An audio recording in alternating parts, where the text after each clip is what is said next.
Ladies and gentlemen, welcome today to another predictions video on the channel. Today we're going to highlight the Cup Series race at the Texas Motor Speedway, as it is the first race of the round of 8 of the playoffs. First and foremost, like, share, and subscribe for more daily NASCAR content as we get into these predictions. You could also join the NASCAR Fantasy League on the NASCAR mobile app or website. Go to Fantasy, sign up with your email. It's free to join, and search for KRC League, KRC in all caps, capital L for League, space in between KRC and League. Can't be any more specific with that, but I can be specific with these predictions coming for today's race. Texas Motor Speedway, one of the more, I would say, probably the biggest track position racetrack NASCAR has to offer now since the reconfiguration in 2017, plus the current aero and rules package with the 550 horsepower, the high downforce as well. And that's going to play into basically a pretty much track position only kind of race. We saw a lot of strategy in both races here last season that were 500 miles. First with Austin Dillon and Tyler Reddick pulling off the 2-tire strategy versus 4-tire strategy that helped them get the track position. They were able to hold off the field behind them for the last 30 to 40 laps of that race, where Austin Dillon got his first and only win last season. And then also last season we saw a fuel mileage race when Kyle Busch was able to get the win, and Clint Boyer led a lot of laps in that race too, trying to make it on fuel, but he was a few laps shy compared to Kyle Busch and Martin Truex Jr. behind him. So that is something to look out for today, what kind of strategies are going to come into play, because that is going to be a big factor in who will go into victory lane at the end of the race. We're going to go a little bit different order. Usually start off with the don't-haves, but today we're going to go with the must-haves. We're going to start with 3 drivers you should absolutely have in your fantasy lineup for today's race. First and foremost, I'm going to start off with Kyle Busch himself. He won the race last year at Texas on fuel mileage, as I mentioned. But on top of that, he has been super stellar in the races so far with the 550 package this season. All of his finishes have been in the top 10 on 550 tracks this year. Coming off the most recent race, he ended up finishing 3rd a couple weeks ago at Las Vegas, 7th at Michigan, then a 2nd, a 1st at Pocono, also a 2nd at Pocono, a 3rd at Charlotte, 1st, 5th, 3rd, and 10th.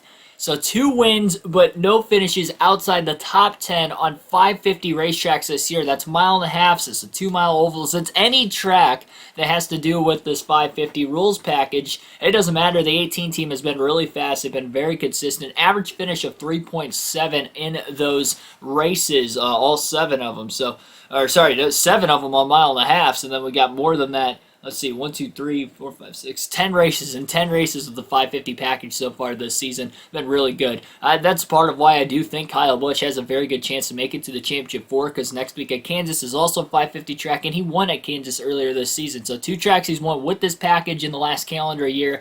It's looking really good for Kyle Busch fans out there. On top of the statistical success earlier this season, we also have some success at Texas Motor Speedway in recent years as well. 10 top 5 finishes in the last 16 races. So again, 10 top 5 finishes, last 16 races. He's got 12 top 10 finishes in the last 16 races at Texas. And he's also got 4 career wins at the Speedway as well. Again, one coming last year with this package. He's got 2 wins at this racetrack since 2017 with this configuration. So Kyle Busch is one of the guys to beat at Texas Motor Speedway. Expect him to be competing for a win throughout the course of the race today. Also, a must-have is going to be my guy, Ryan Blaney. This is the 3rd week in a row we have had Ryan Blaney as a must-have, and he has not disappointed. Talladega, he ran really well in the stages. Obviously, unfortunately, because of the rain-shortened race, he finished outside the top 10. But at the Charlotte Roval, he was consistently in the top 5 to top 10 the whole race. Ended up getting a top 10 at the end of the day. I believe he finished 8th, if I remember correctly.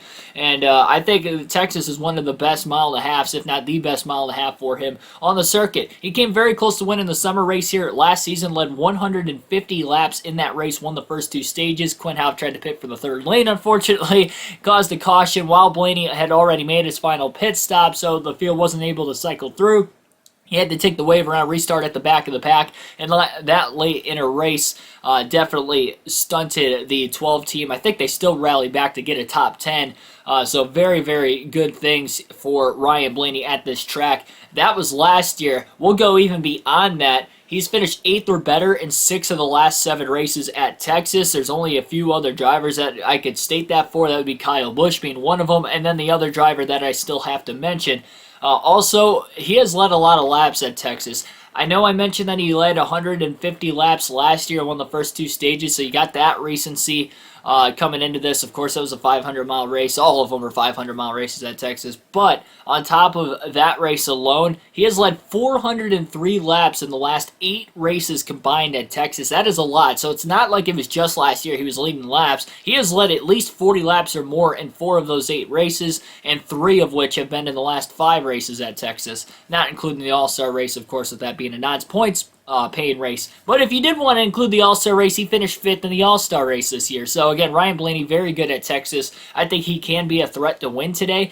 Do I think he will win? I don't think so, but I think he's consistently going to run in the top 10 throughout the course of the day. So Blaney, much like Kyle Busch, good starts for your fantasy team. Another good start is Joey Logano, his Penske teammate. Penske cars, for whatever reason, have been faster at Texas than more of the other mile-and-a-halves collectively. Again, I know it was the All-Star race, but you look back at the All-Star race, Logano, Blaney, and Keselowski all ran well, with Brad Keselowski and Ryan Blaney in the top 5, and then Logano ended up having a top 10 as well that day with a decent race car. On top of that, though, again, that was an All-Star race. It was only 90 laps. When you look at the full races, Joey Logano in these 500-mile races at Texas have been really good. He's right up there with Kyle Busch statistically. He's got 10 top 5s in the last 16 races, which is the same amount as Kyle Busch. He's actually got 1 more top 10 than Busch in the last 16 races, so on average finish as well, Logano has Busch beat. It seems like the very few races that Logano's finished outside the top 10 compared to Kyle Busch. Logano has actually still been finishing better than Kyle Busch. Where Kyle Busch has him beat, he's got more stage wins and he's got more stage points overall, so Busch seems to run a little bit further towards the front of the field than Logano at these races, but at the end of the race, it seems like Logano seems to be a little bit higher on average than Busch. Also, Busch does have more wins to show for than Logano, so you got that kind of added in there as well.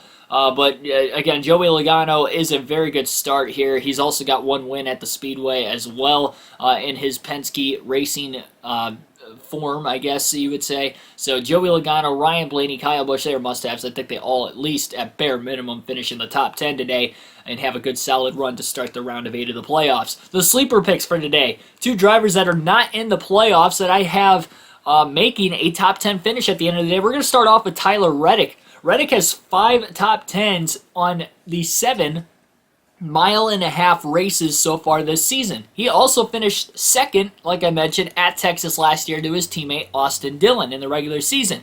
Playoffs, not so much. He finished 21st. Didn't have that great of a run there, but we're going to exclude that for right now just because he has had success at this racetrack already in the Cup Series. His career best finish came here, and also the fact that this team, the 8 team in general, has had really good success on the mile-and-a-half specifically this year. Because I looked at the 550 package, the results weren't completely there, but on the mile-and-a-halves they were. Again, 5 top 10 finishes in that stretch, and they've all been finishes really from 6th to 10th. So I don't think he's going to be necessarily a threat to win today's race. I mean, he could be, but I don't expect Tyler Reddick to be competing for a win, but I do expect him, maybe he won't even run in the top 10 throughout the course of the day. He's not a playoff driver, so if the strategy plays for him to try and get the best finish possible and to win the race, he's going to try to take that strategy over taking the stage points if that ends up becoming a factor at all.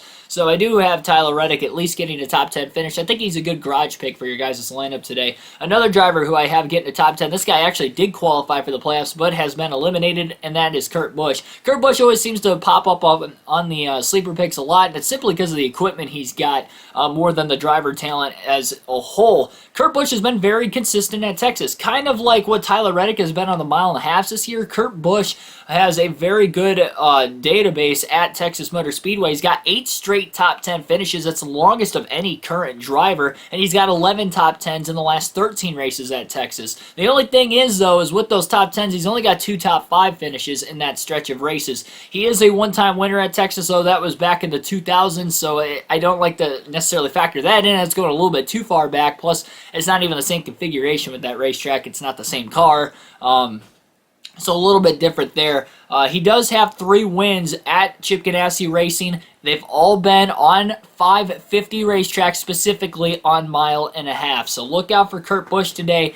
If there is going to be an upset winner today, I do think it will be Kurt Busch. But again, at bare minimum, I think he gets a top 10 finish. I think he is also a pretty decent start for your fantasy lineup if you're looking for a garage driver, maybe not fully solidified on Tyler Reddick. Two drivers you should absolutely stay away from today. We're going to start off, both at Joe Gibbs Racing. We're going to start off with Christopher Bell. Bell, yes, I know he finished third here in the fall race last season, but we look at this season, specifically now that he's with Joe Gibbs Racing, it hasn't been that great for him on the mile-and-a-half racetracks in particular. He has had great runs on road courses, really the 750 tracks with the lower downforce seems to really play in the Bell's wheelhouse, and he runs good there, but he has not been good on the 550 tracks, specifically the 550 tracks that are a mile and a half. We've had 7 of those races so far this season. He's only got 2 top 10s to show for, and they were top 10s very, very early in the season as well. The last few mile-and-a-half races, he has not had great finishes, so I don't expect Christopher Bell to get a top 10 today. He was already eliminated from the playoffs, so he is the only Joe Gibbs Racing Toyota not in the round of 8 right now. That alone just goes to show that they're likely going to be giving those other 3 the better equipment, so I don't expect Bell to get a good finish today. I think the odds are stacked against him